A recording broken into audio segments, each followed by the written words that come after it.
My name is Juan Miguel Marin, and I am an artist from Ecuador based in Brooklyn, New York.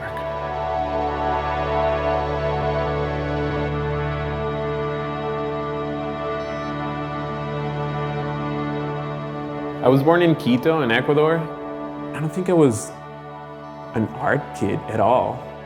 I was a lot more into sports than into art. But my mom had some lithographs of one of Ecuadorian's most known painters, Juan. So growing up, there was art at home. And my dad had a mom and pop movie rental business from video.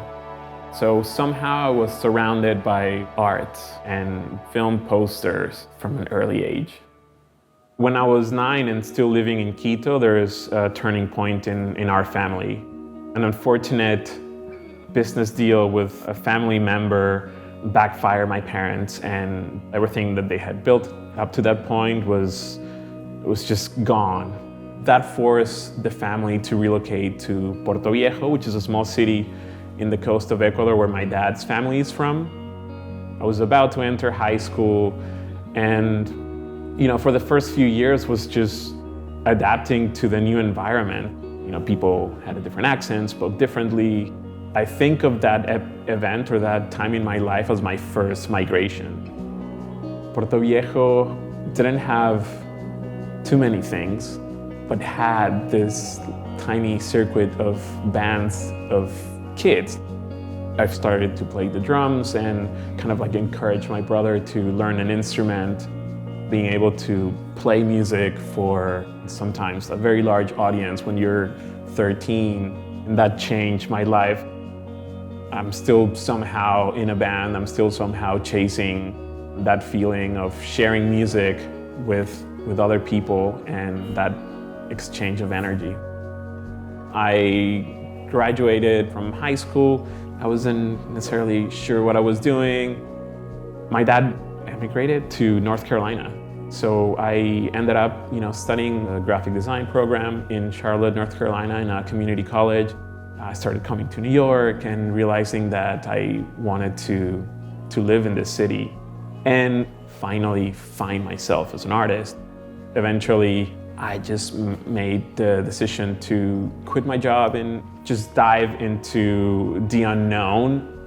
The first week of my new life, meaning being unemployed and not having a salary, I started making, I think many people do, this repetitive lines, really as a form of therapy for myself. I started to accumulate a lot of these drawings.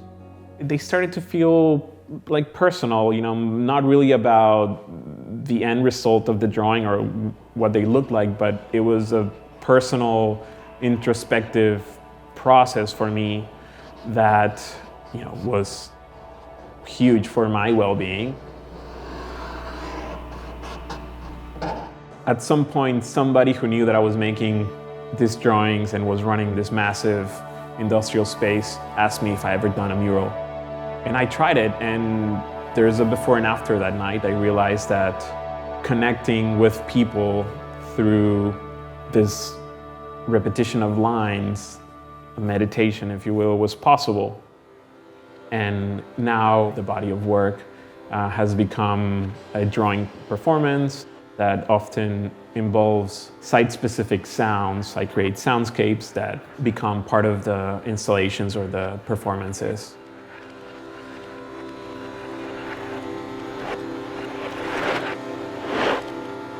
I also have to pay some bills, right? It's New York.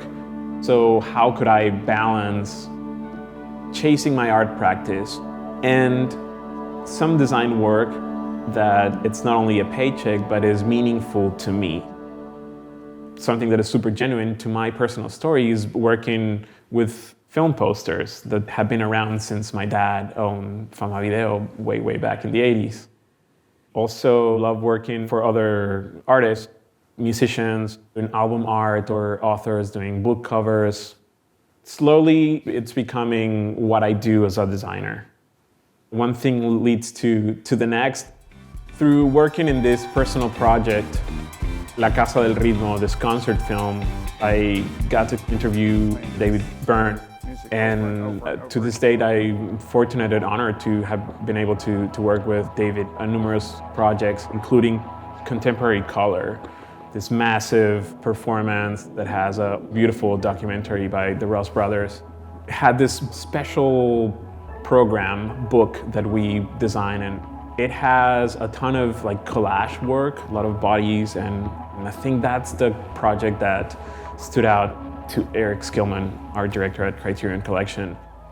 There is a clear connection between some of the contemporary color work that I did for David Byrne with the opening title sequence from the Cremator.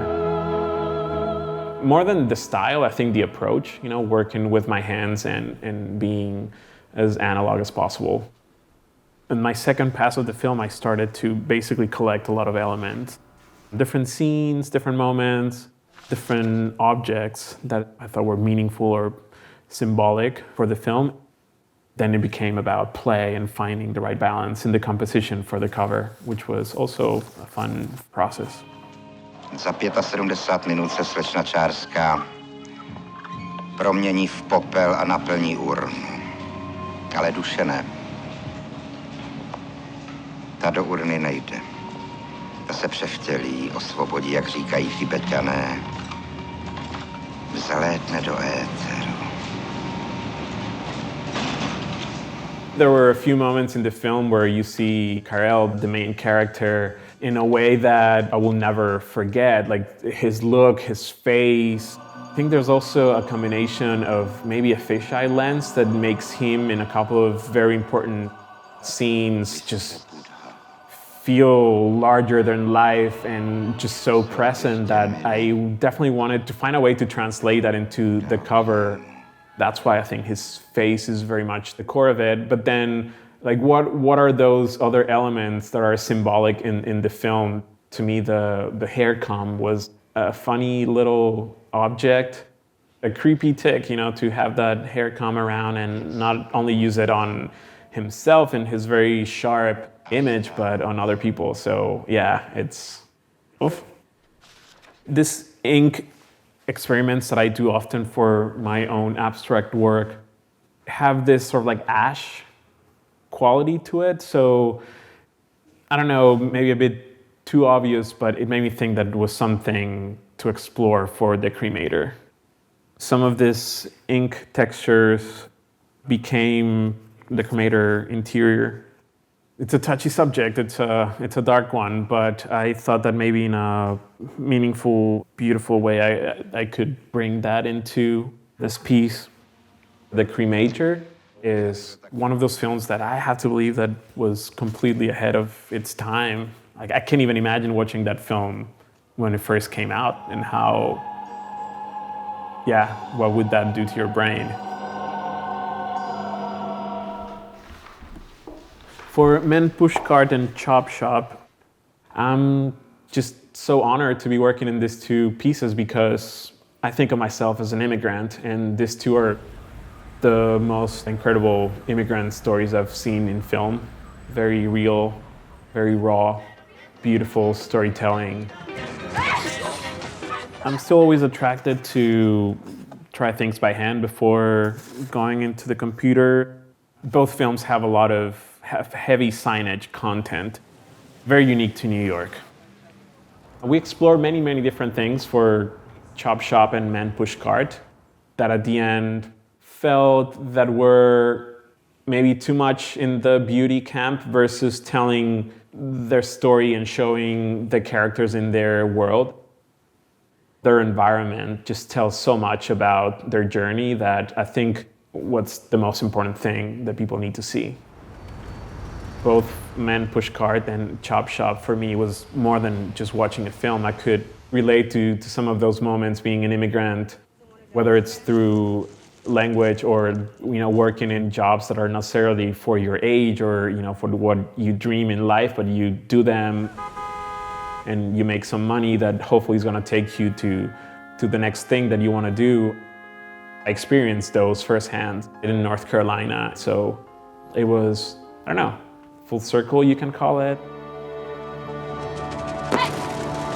I think that my contribution to this world is It's many different things, right? I'm a father, I'm a partner, I'm a brother, I'm a son. Personally, I think it's going to be one way or another in the arts. To this day, I know for sure that I can quit a job. I can quit a job. I don't think I can quit art. So I'm sticking to that.